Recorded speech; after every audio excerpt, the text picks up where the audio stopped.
ముట్టిన వాడిని మొట్టినట్లు చూస్తున్నాం. ఆయన ఎప్పుడైతే మొట్టాడో మరి నోటి మాటతోను ఆకాశం అంతా కూడా సాపలాగా మనిషి పెట్టుకున్నాడంట. హల్లెలూయా, హల్లెలూయా.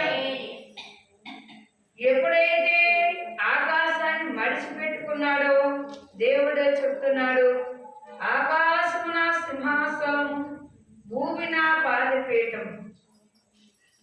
మీరు మీ నిమిత్తము అంటే నా నిమిత్తము కట్ట ఉద్దేశించి ఇల్లు ఏ పాటిని, నాకు విశ్రమింపగా మీరు కట్టిన ఉద్దేశించి ఏ పాటిని, అవన్నీ నాకు హస్తకృషిలే, నా చేతి పనిలే కదా అంటున్నాడు. భూమిని నేను చేసుకున్నాను, ఆకాశం నేను చేసుకున్నాను. మరి వాటి మీద కట్టాలంటే మీరు కూడా నా రూపం బట్టి మిమ్మల్ని చేసుకున్నాను.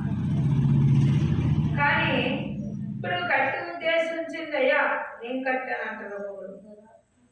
నేనే కట్టానయ్యా, నేనే కాబట్టి మందిరం కట్టానంటారు. కొంతమందికి మందిరాలు ఉండవు. దేవుడు కొంతమందికి మందిరాలు ఇవ్వడు. వారు స్వార్థికులుగా ఉంటారు, స్వార్థ చేస్తారు. సంఘాల మీద అధికారం ఉన్న వారు కూడా వాళ్ళు వెళ్తారు, పరిచయాలు సాగిస్తారు. ఆయనకి ఇచ్చింది నాకు చేస్తున్నాను. కానీ దేవుడి ఉద్దేశాలే. దేవుడు ఏమన్నాడంటే మీరందరూ నా చేతి పనులు, ఆకాశం ఆలకించు, భూమి నా పాత్ర, ఆకాశం ఆలకించు. ఆయన చెప్పిన మాటలను ఎవరన్నారంటే ఆకాశం వినదంట. ఆ ఆకాశాన్ని చెప్పాడంట. అందుకే ఇక్కడ వాక్యం సెలవిస్తుంది ప్రియులారా, 65వ అధ్యాయము విచారించేవారు. ఇక్కడ ఎవరైతే నన్ను అడిగే వారికి ఇస్తానన్నాడు, వెతికే వారికి దొరుకుతానన్నాడు. ముందు అడగాలి, తర్వాత ఎతకాలి. ఎతకడం అంటే కష్టకాలం వస్తే మాత్రమే మందిరం రావడం కాదు. కష్టకాలం కాకపోయినా నిరంతరం మనము మందిరంలో కనబడాలి, ఆయన సన్నిధిలో కనబడాలి. దేవుని స్తోత్రం, హల్లెలూయా. అందుకే నన్ను వెతుకు వారికి నేను దొరికితే, నేనున్నాను, ఇదిగో నేనున్నానని నా పేరు పెట్టబడిన జనులతో చెప్తున్నాను. నేను కట్టు ఉద్దేశించిన మాట్లాడాడు. నేనున్నానని ఎవరైతే అనుకుంటారో వారిని దొరుకుతాను. ఆయన మాట్లాడుచు కొన్ని సంగతులు చెప్తూ ఉన్నాడు. కొంతమంది పరీక్షించలేకపోతారు, కొంతమంది నిజంగా అందరికీ జరుగుతుందంటే నాకు జరిగిపోతా నమ్మకం వస్తారు. నమ్మకంతో వచ్చే వారికి తొందరగా కార్యం జరుగుతుంది.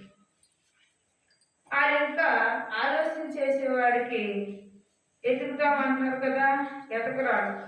వాళ్ళ ఆలోచన మీద దేవుడు ఎదుగును.